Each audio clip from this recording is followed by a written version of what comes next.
Bitcoin baru saja melewati sesuatu yang luar biasa, sebuah kejatuhan dalam nilai dolar yang tercatat sebagai yang terbesar sepanjang sejarahnya.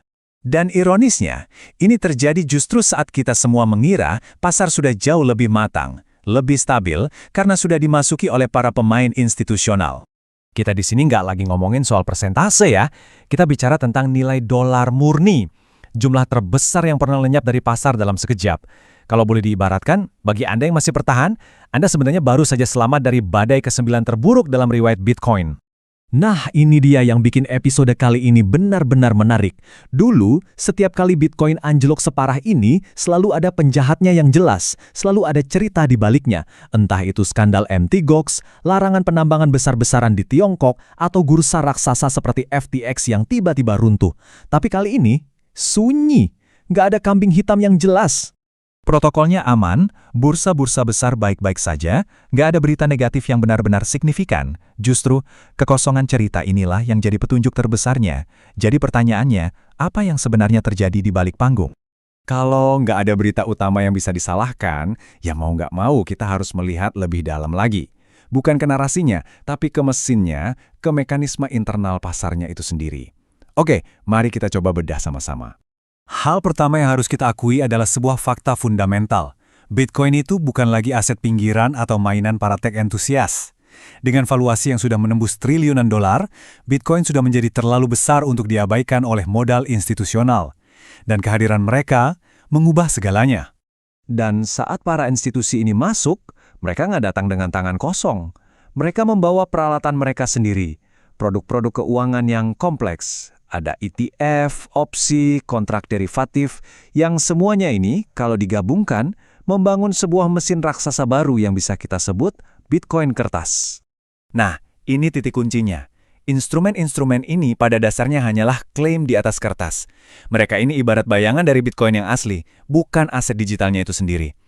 Jadi meskipun pasokan Bitcoin tetap langka dan terbatas, lapisan kertas ini justru menciptakan sebuah arena baru untuk volatilitas yang super liar dalam jangka pendek.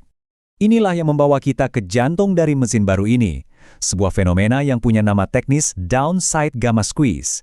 Kedengarannya rumit, tapi idenya sebenarnya sederhana. Ini adalah semacam lingkaran setan, di mana penjualan besar-besaran dipicu bukan oleh kepanikan manusia, tapi oleh logika dingin sebuah algoritma. Coba bayangkan begini ya, harga Bitcoin turun sedikit saja. Penurunan kecil ini memicu semacam alarm otomatis bagi para dealer. Sistem mereka memaksa mereka untuk menjual Bitcoin asli demi menyeimbangkan risiko. Nah, penjualan mereka ini menekan harga jadi lebih rendah lagi, yang kemudian memicu lebih banyak penjualan wajib. Ini efek domino yang terjadi secara otomatis, berputar makin cepat, dan akhirnya menciptakan longsoran harga. Intinya cuma satu. Gelombang penjualan masif yang kita lihat itu bukan didorong oleh orang-orang yang kehilangan kepercayaan pada Bitcoin. Sama sekali bukan. Itu adalah sebuah kewajiban mekanis yang dingin, penjualan yang dieksekusi oleh mesin, bukan oleh investor yang sedang panik. Oke, jadi mari kita lihat datanya ya. Kita coba lihat bagaimana struktur pasar yang baru ini berbenturan, atau mungkin justru berbeda dengan keyakinan para pemegang jangka panjang. Selama kekacauan itu terjadi, volume perdagangan di lapisan derivatif, yaitu ETF dan opsi, benar-benar meledak. Tapi, perhatikan poin terakhir ini. Para pemegang jangka panjang, si modal sabar, ternyata sebagian besar hanya diam.